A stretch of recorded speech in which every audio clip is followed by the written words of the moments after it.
nobody even knows what the heck they're doing with this thing. They can walk around here forever trying to get that sound off. But I just want to give you sort of a little bit of a, we use this term state of the garden quite a bit right now, but a really quick overview of just exactly what's taking place in the gardens. I'm happy to let you know that yesterday we surpassed 155,000 people in attendance this year.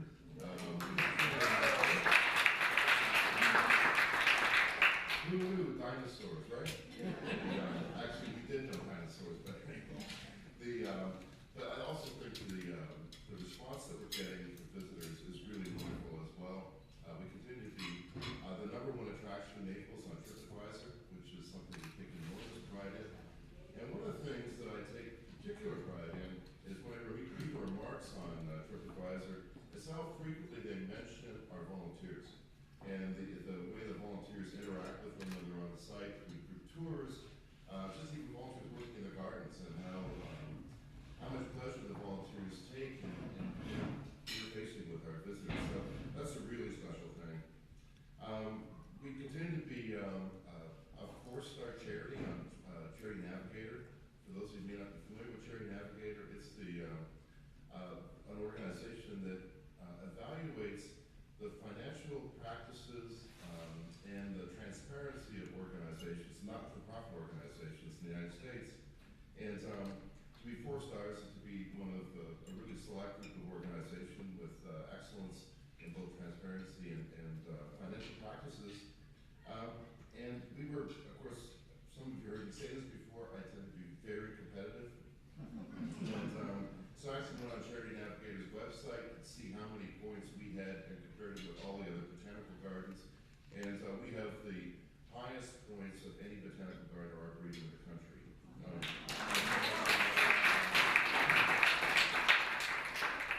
We just had our audit completed about 2 or 3 weeks ago, which is always a relief.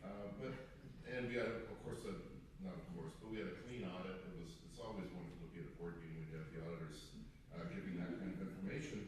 But one of the things the auditors pointed out that I was really delighted with is that out of every dollar that we have in our budget, 87 cents of that dollar goes to programs. And that's an extremely high ratio of programs. So that's something I'm really proud of and really wasn't completely aware of until I saw that report from the auditors. We also just surpassed 9,200 member households, and I didn't know there were that many people in Naples, at least during the summertime. This winter it seems like between 900 million people here, but our volunteer hours last year were over 800 volunteers now, and our volunteer hours last year were 33,000 volunteer hours.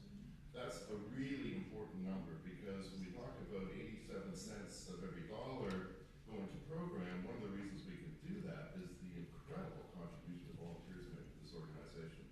When you think about 33,000 hours last week, that's over 17 full-time positions, and that adds up to a huge impact. And their impact goes across the organization, from horticulture through to managing our bookkeeping. So really wonderful what's going on there. Our program is expanding like mad as well. One of the things I'm really excited about this summer is we're going to have lifelong learning programs throughout the summer, thanks to Andrea Grace, our manager of adult education. She's really brought a whole lot of wonderful, exciting new programs for people, particularly those of us that are here all summer. And just generally, the therapeutic horticulture programming is burgeoning in the Bueller Enabling Garden. We're doing 13 to 15 programs a month, which doesn't sound like a lot, but it really is pretty remarkable. And one of the programs that's closest to my heart is a pre-vocational training program for teenagers that have special needs that attend Lady High School. And it's just a wonderful program. Linda McDonald is the instructor and does a great job. And one of the things that's really great about that program, the kids learn an enormous amount of information about gardening and related activities, but every week they also take home a bag of produce to their family. And so for a child who has maybe struggled with Down syndrome or autism or cerebral palsy or some of these really remarkable challenges that kids have, to be able to be a provider for their family and take home this wonderful bag of fresh greens is pretty special for them. So wonderful things going on. Chad's going to tell you a little bit about some other conservation programs a little later on. I just want to mention the future. Of course, we finished our third phase. The big challenge for us now is to establish a significant endowment to sustain the garden through thick and thin, and you'll hear a little bit more about that in a while. And then I'm really excited that one of our board members, Bates Lee, has agreed to support bringing our design team back together again. So we're going to, next fall, went from the middle of October to the early November now, but we're going to have Raymond Jungles, Bob Truskowski, Ted Plato, and even Mani Wijaya flying in from Bali, Indonesia in his red sari to participate in the taking a look at what we have now and thinking about ways that we can improve our gardens, but also taking a look at what we're going to look like in 10 or 20 years from now. So really starting to think about that future aspect of the gardens. So this time next year we'll be up to our ears in master planning, probably creating a vision for the organization for 2025 or 2035. So, and that's exciting. You know, if we had 200,000 people attend this year, in 15 years from now we could have 500,000 people. And none of us could have dreamed when we started working on this project that we'd ever have that kind of engagement with the people who live in our community as well as people who are visiting our community. And of course, we would have that engagement with wonderful people who support the gardens. I just wanted to mention the folks that are on our Plan Giving Committee that are here this morning. Lisa Mara, who's the chair of the committee. Deborah Russell is on the committee. Deborah's over here. Bob Land is back here. And basically, I mentioned earlier, is on the committee as well. And we also had two board members here this morning, Linda White and Judy Sproul. Judy's right there. Linda is right there. So, and without further ado, their art in the garden. Kat, is there anything you need? Thanks, everybody.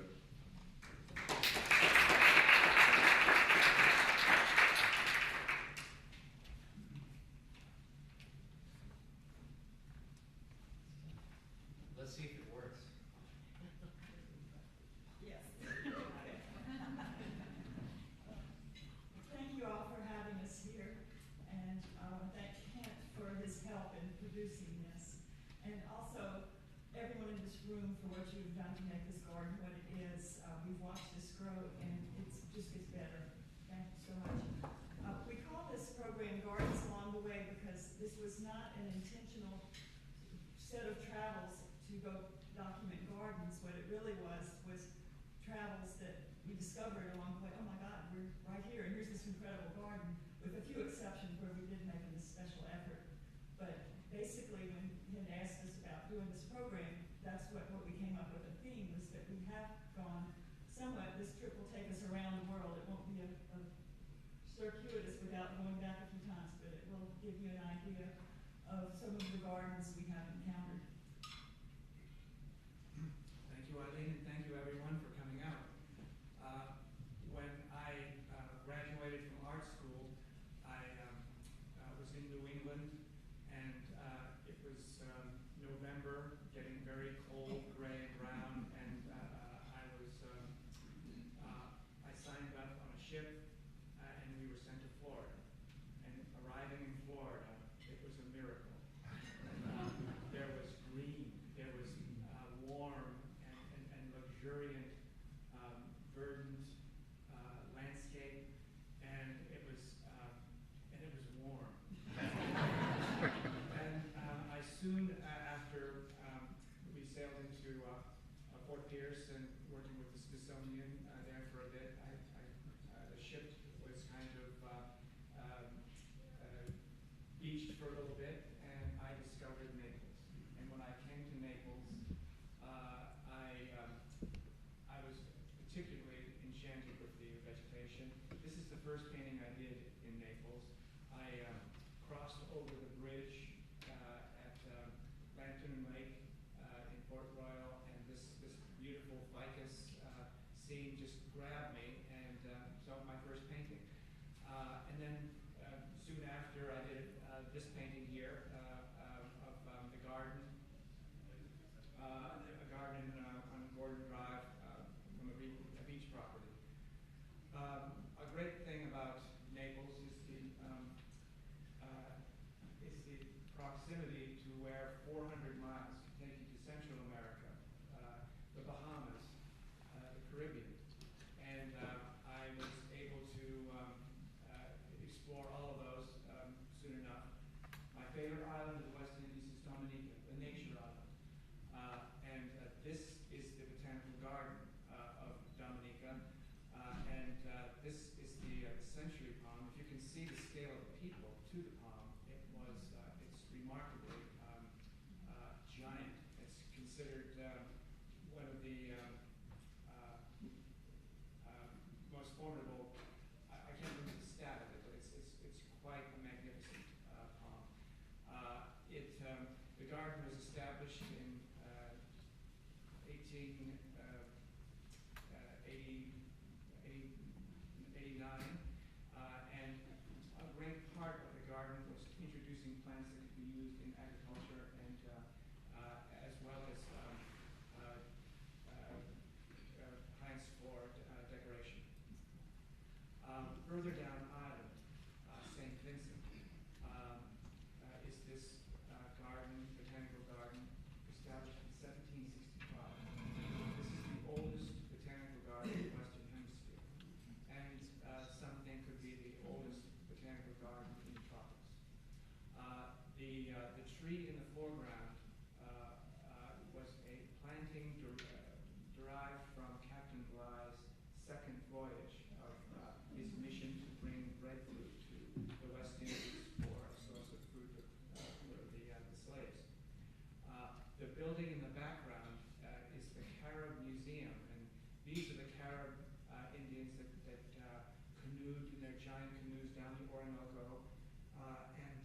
When they got to Dominica, they were somewhat like the Seminoles. You couldn't get them out; they just kind of get deeper inside. And they maintained where there's a reservation in Dominica. I got friendly with the chief, Faustulus Frederick, with his big scepter. Anyway, a magnificent garden and a great heritage of the Caribs. I was there for 14 months in the West Indies, and I painted a lot of the different islands, and I was really excited about the variety. Each island had a great distinction. And I had a reason to go back the next year, and in '79, and I was devastated that with the reality. This is that the reality of man-made and natural destruction to the islands, with hurricanes, with condominiums, this and this. It was so dramatic that I vowed I've got to get to the South Pacific before it changes.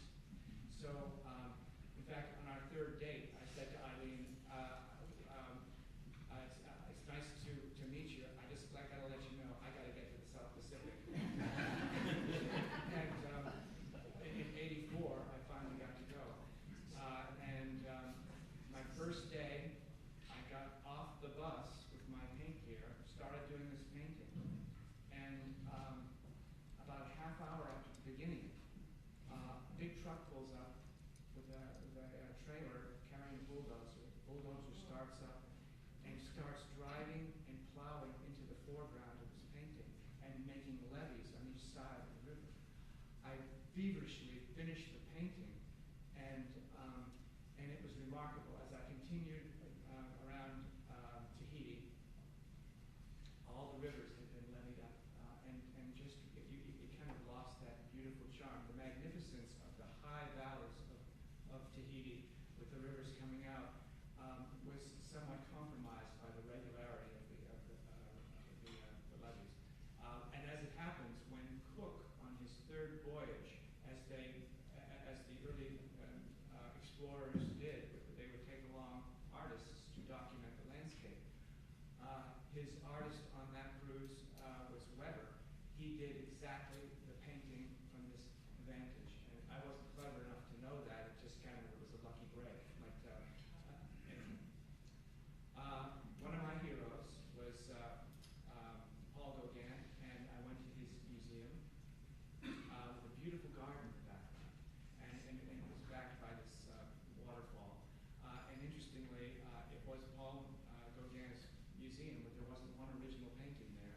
They were all wonderful prints, but the garden was magnificent and genuine. Paul mentioned the artists that would go along on these explorations. This is a botanical print. I arrived in Naples as the stateside representative of an English company who wholesale dealt in antique prints and maps. And this was always one of my favorites. I don't know why I love aloes, but this was Johann Weinmann, who was German. He was actually the inspector of the gardens in St. Petersburg, Russia, and did a lot of botanicals. And this is not something, he was not along on one of these voyages, but he is the same era. This would have been the late 1700s. So we just wanted to throw that in because it was some of the earliest collections and some of the earliest representations of botanical specimens were during these early voyages. Paul's trip to the South Pacific lasted until November of '84, and we rendezvoused in Hawaii. We got engaged in Kauai and then went on to Maui. And when we were on Maui, we went to the very eastern, more remote side and discovered and fell in love with Hana. This is the Kahanu Gardens. It's a national tropical botanical gardens in Maui. There are 5 of them, and they are devoted to preserving imperiled plants and to just showing them off. And this has got so much in it. There's so much richness. The canoe crops that the Polynesians came across with are all preserved here. This is also the largest untamed native pandanus forest, one of the largest.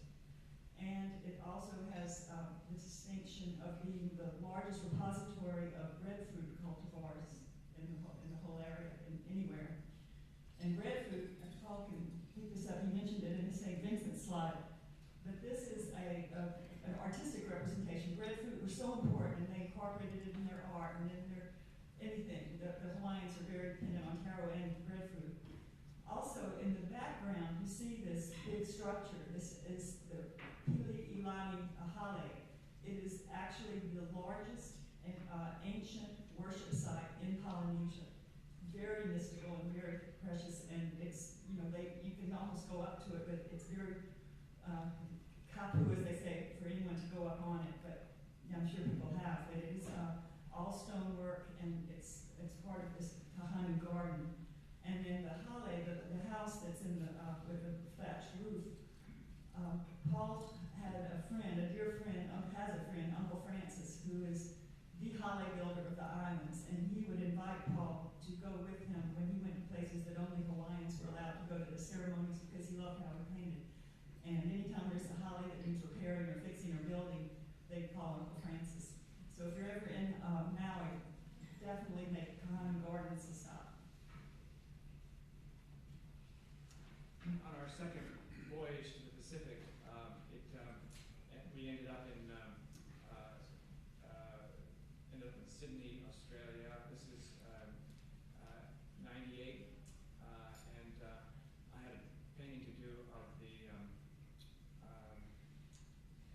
Opera House. And as we were exploring around the Opera House, oh my goodness, a botanical garden. And at sunset, it was remarkable to have this beautiful garden so beautifully located downtown. It was dedicated in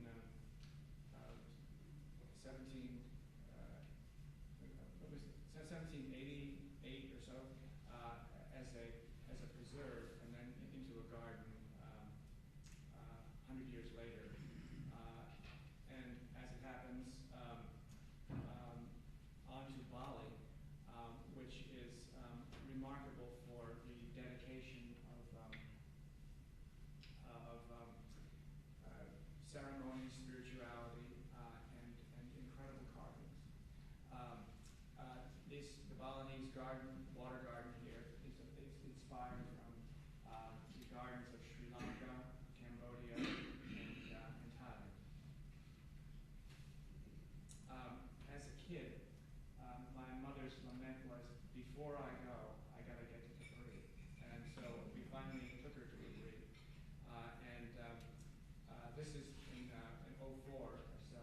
If you can notice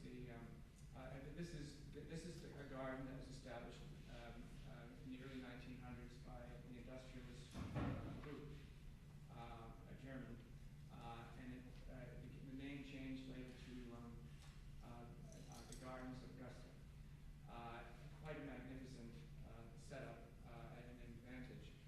notice the hotel on the far left. That was a Corbusier-designed hotel. It was where Churchill, Roosevelt, and Stalin gathered during the war. We're going on down to France. This is the Gardens of Luxembourg, which were created by Marie de Medici. She was the widow of Henry IV, and she grew up in Florence and missed her native Florence and wanted someone to design something. Of course, she had everyone at her disposal. And so this garden has shrunk and grown over the revolutionary years of France, but it is quite spectacular, and this was a view of it in the spring. Also, this is one of the few that were a garden destination. This is Monet's Gardens in Giverny, the Japanese water gardens. We were tipped off that if you're an artist and you want to paint in Giverny, if you call and make an appointment, they will let you do it on Monday when they close so they can do all the maintenance. And of course, Giverny is just overrun every other day of the week because it's tourism. It's just everyone wants to go see it. So we managed with our failing French to make an appointment, and sure enough, they let us in. And this was in October, so it was very raw and kind of cold in the morning. But this is such a, I think Monet wanted it that way. That's part of why he designed it like he did. He loved the mystic, and he loved the transparencies and all that, the atmosphere. But by afternoon, it had warmed up, so Paul was able to paint. This is the Claude Normand garden he's painting in front, and Monet's house in the background. Staying somewhat in the French vein, we're jumping over the Atlantic now to Quebec City. This is the Joan of Arc garden, and this past summer, I sing with the Voices of Naples, and we took our first choral workshop in Quebec City this August. And while I was doing what I was doing, Paul found this just above the Plains of Abraham. This garden, it's called the Joan of Arc Gardens. It was planted in the 1938. They just had their 75th celebration. And of course, this is in its splendor during the summer months. But I think the motivation and inspiration was this statue, which was by Anna Hyatt Huntington. She is a sculptor you may have heard of, but she was so taken with the Joan of Arc story. And she did some homework on it and read about how Joan found a new sword and just sort of unconsciously raised it up to heaven to have God bless it before her battle. And so this original, I believe, is in Riverside Drive in New York City. And there are copies, there are 3 or 4 of them in Gloucester, Massachusetts. San Francisco has one, and of course Quebec City. This is pretty much of an English garden with French influence. They kind of combine, as Quebec City would, the two. But it is a rectangular raised, and then it sinks down, so it's sort of unique that way. Coming down on to Boston, the public gardens in Boston are considered one of the most wonderful urban places in America. And it's one of these stories, I think there could be a whole slideshow about people who have inspired gardens. And this one, Horace Gray in 1837 decided this should be preserved, and he tried to do it, and he talked to people. By 19 years later, there was a vote, and everyone in Boston at the time, except 99 people, voted to take this apart. And it's quite wonderful. We were there in the fall, and one of the paintings Paul did ended up being able to hang in the Four Seasons, which is right there. And a friend of ours who used to live in Naples lives right on in the Four Seasons, and she's very proud of the fact that she gets to come and tend the rose garden. So they also work with volunteers. We're going a little further south now. It's hard for us to get away in March, but Paul and I, we got married in '85, and our mothers met, and they never saw each other again. And we decided it would be fun, we thought, to put them together for one more time. So we planned a little trip to during azalea season, which is fleeting, but it's so beautiful. So we took them to Fernandina Beach and then Beaufort, and then ended up in Charleston. And these are the Magnolia Gardens in Charleston. And the Drayton family came from Barbados in the 1600s, bought this land along the Ashley River, and believe it or not, it's still in the same family, the Drayton family, all these years. It's the oldest public tourist place in the Low Country. It's so loved. And this is, the Draytons introduced azaleas. This is the first place azaleas, and they were one of the first to have camellias that were outside, not inside. And it started off being more of a formal French garden, and over the years, they made it much more gentle and curvy and much more English-inspired, wilder. And it is considered one of the last large romantic gardens in the country. And by the way, our mothers got along great. They've never seen each other before or since, but we got that tribute. Some of the gardens, I think, are known for their collections, and some are known for the person that inspired them. We're going all the way to Santa Barbara, California, and this is Lotus Land. And if you've ever been out there, this is such a worthy trip. It was in 1877, it was a land grant, and then Ralph Kenton began to plant things, and he would bring in he just had a touch. And several owners later, it ended up in 1943 with Madame Ganowalska, who was an opera singer and quite a bon vivant socialite. She knew everybody, and by the time she bought this, she had gotten rid of her sixth husband. All of them were fabulous, barons and that kind of thing, but she devoted her life to this. And they say, millions of dollars in 40 years. And it wasn't just the gardens. And when my friend Holly and Lanny took us there, he said, it's in an urban area, a very residential area. So you must have an appointment, and the neighbors are very, they're very careful about not letting it get out of hand. But she said she didn't like really color. It was all about succulents and cycads and that kind of thing. And it really is. I have a book here if anyone wants to see, but she was really all about putting things together in a very artful way. It wasn't about it was almost like Monet. Their whole concept was putting color together in art, but she really loved tile works. There's houses there that are incredible. She's got a blue garden, which is mostly agaves and cedars and that kind of thing, and a Japanese garden and a water garden and just all these other things. And I just wanted to read one thing that after she had gone through so many of her husbands, she was really ready to kind of just devote time to this. And I just thought this kind of captured the water garden, and especially after seeing the Asian water garden here, it reminded me.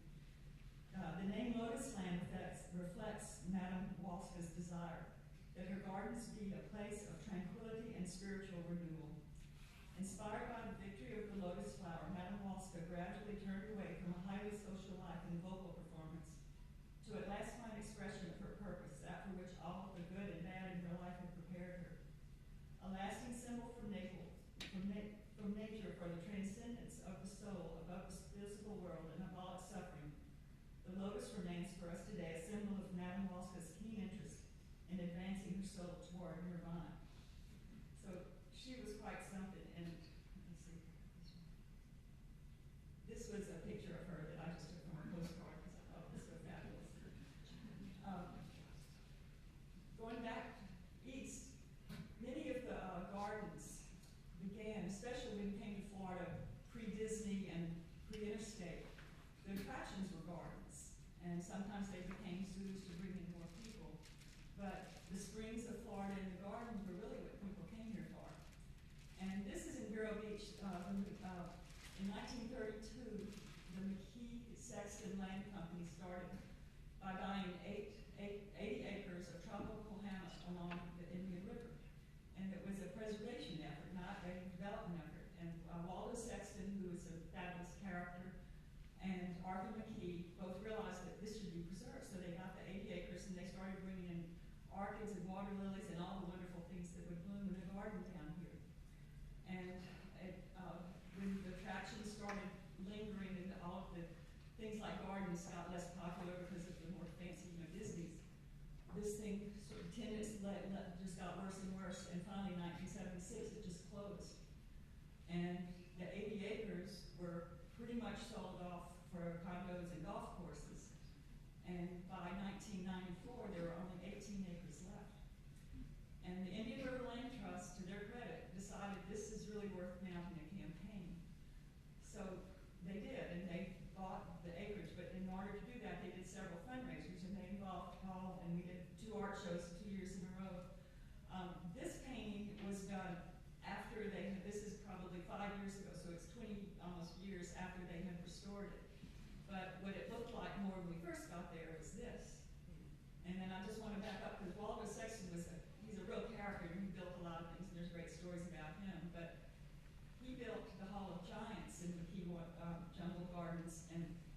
considered the largest. It houses the largest mahogany table in the world. There's a slab. That's a mahogany. Slab. But anyway, it's a big table that horses can stand. So if you end up going to Vero Beach, it's the acreage left. They're very proud of it, and it's great that they saved it. So. Just to get back to that cypress table, when Waldo Sexton discovered it at the World's Fair in '03, he was so enamored with it, he followed it for 20 years and was able to acquire it. He built that Hall of Giants to house it, and when it was introduced, there were 7 mounted horsemen on top of the table. It was quite an impressive introduction to the table, and that Hall of Giants is quite something to see. Anyway, I trained. No, I'm not sure of the logistics, but it was magnificent. Several years ago, when I got involved with the trying to preserve the water feature, the zoo pond here in Naples, I discovered a couple of great personalities, and one of them was Henry Nearly. And when Henry Nearly first, as a German, came onto the scene, he was an ornithologist. To answer Audubon's portfolio series of the birds of North America, he did the people's version, that you could afford. Not everyone could afford $1,000 for the elephant portfolio of Audubon, so he designed, or he created the smaller version. He got tired of ornithology and decided to become the pioneer rock star horticulturist, and to do that, he bought 50 acres in Gotha, Florida, near Orlando. This was his home, Palm Cottage, as it is, and it was here where he brought thousands and thousands of specimens from all over the world. He became quite famous. Teddy Roosevelt was a great admirer, and back in 1914, 15, 16, there was 3 freezes in a row that wiped out the garden to a great extent. He looked around, where can I go to recreate my botanical garden? He came to Naples. And so that is the genesis of our Caribbean gardens. And this was the window of our beautiful gardens, that when I came on the scene, it was permitted to be a dry retention pond, much to the surprise of everybody except for those that were permitting. Anyway, the fact is we were able to retain a water feature, and I was wondering, now if they're going to make this a dry retention pond, what's going on in the garden? So as it happened, I introduced myself to Brian Hawley to say, I'm just wondering what's involved with the history of the early garden here. And he gave me a great overview in just a perspective of one who appreciates early plantings and early dedication to horticulture. And it was a great introduction, and we've since been, he's been a great go-to guy. And as it happened, the genesis of the gardens was, he died in 29, Nearly Henry died in 29. It went fallow for 20 years until Julius Fleischmann came on. He bought it, doubled the size of it. He was into birds and had some bird acts that were so organized and colorful that he made it onto Ed Sullivan. And the Cathedral Orchid Garden was quite a wonderful treat as well, very lush and beautiful. And these roadside attractions like Jungle Larry's and McKee Jungle Garden was a big, famous roadside attraction back in the 30s, 40s. But also in the 30s, the Wonder Gardens of Bonita. This is, that wall on the left is the wall of the Wonder Gardens that was just purchased by Bonita. You can see these little cottages. These are the fishermen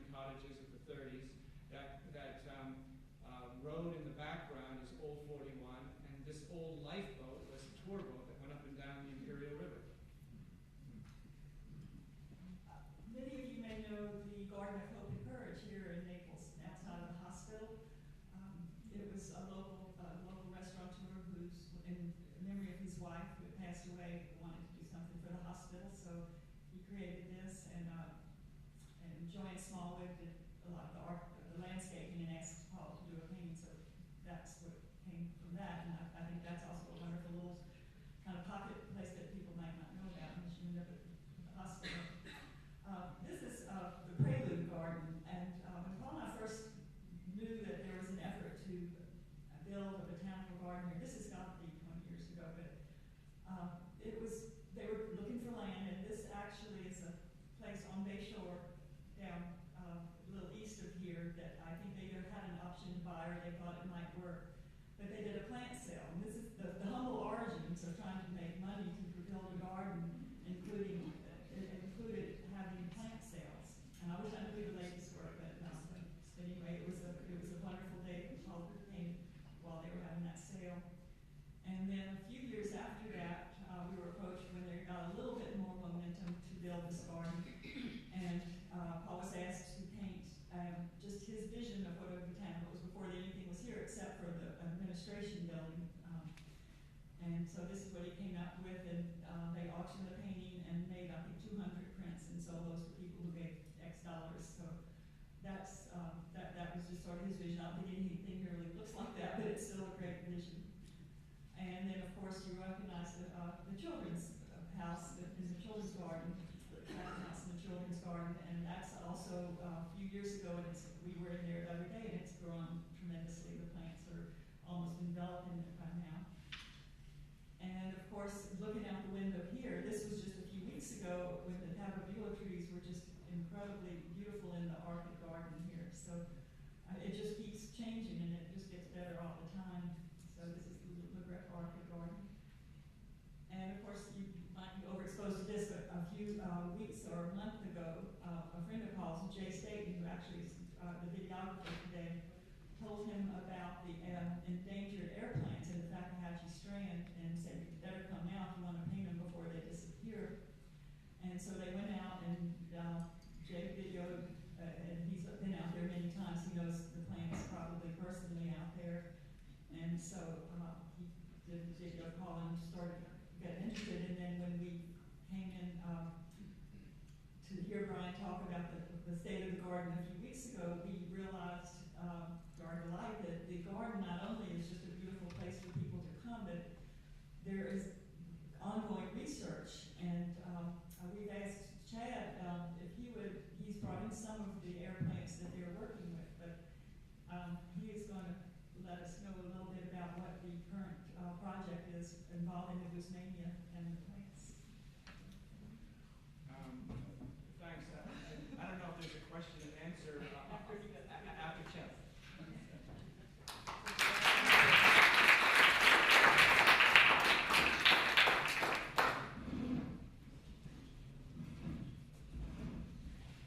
Thank you, Paul and Eileen, for sharing not only your garden, but your lives and how all these gardens have been a part of your lives.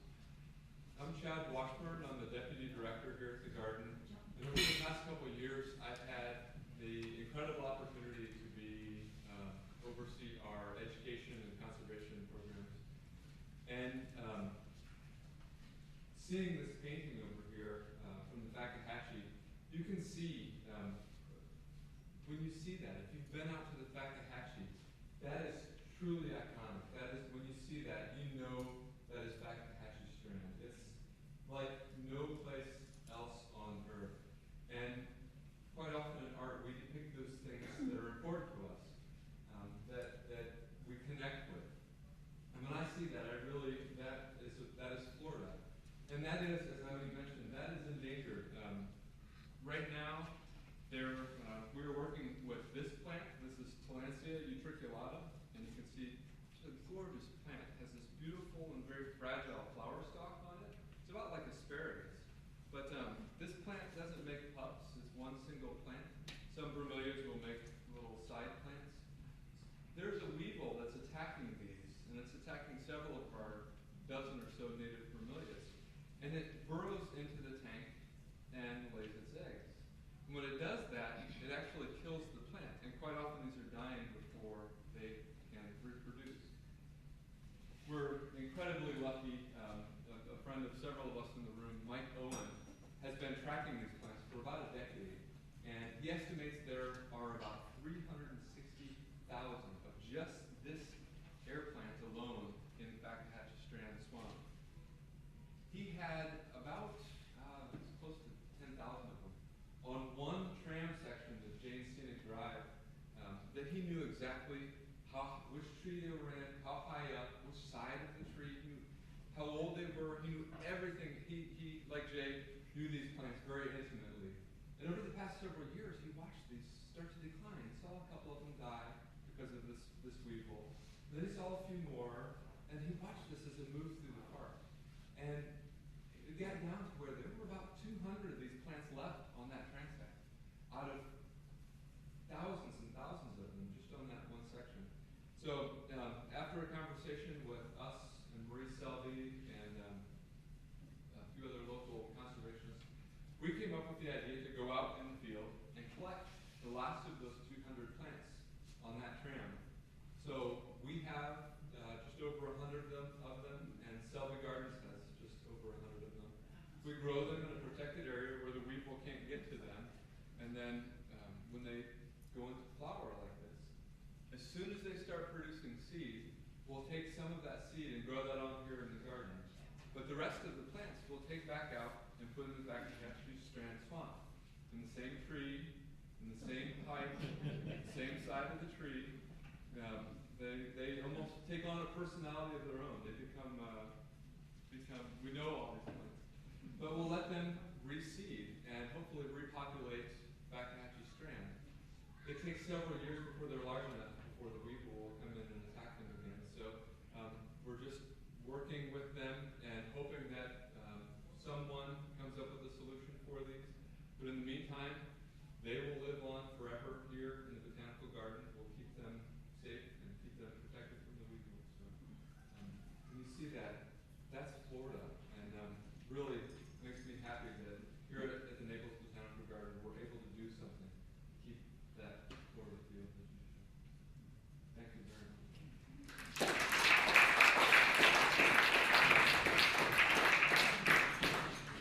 Talk about follow. And I want to personally thank Paul and Eileen for all that they have done for gardening in the state and country, and most particularly for Naples and for this garden. And I know conservation and sustainability and beauty. Really that all of you were equally fascinating, as I was by Chad. So I am newer on the board. I've been on the board for about a year, but I am the board liaison and along with a really terrific committee, trying to focus in the area of plant and giving. For so long, this board has focused on building what is absolutely phenomenal garden, and I think you would all agree, and I know many of you in the room have invested with us in this garden. It's a very special place. But programs like Chad spoke about are really all about sustainability. And now that we have this really wonderful garden, it's all about sustainability. So as you leave the program today, and by the way, I hope you enjoyed the program today. It's really amazing. Nothing to do with it, so I credit Kent and Brian and Chad and the whole group at the garden with pulling this off. It was only that our Plant and Giving Committee said, we need to build a legacy society here. We need to get people who have invested with us, who are committed to the garden, to understand how much a part of the garden Plant and Giving will be over the years. So you'll be given a packet as you leave today. It consists of a really beautifully done brochure, and inside that brochure there's an envelope that says either I want to make a contribution, I'm interested in an endowment, I'm interested in making a plant gift. We have, you saw them waiting earlier, Deborah Russell, Bob Landon, some of you may know Jim Johansson, is also involved in Plan Giving basically. But we're around to talk to Ken, who's just terrific on the development side and really wants to be a resource to you. But we hope that you will consider investing with us in the future of the garden. We do plan next year another series for our legacy members. So we'll hope you'll look at mail it back, let us know if you're interested in talking further. And thank you so much for being with us today.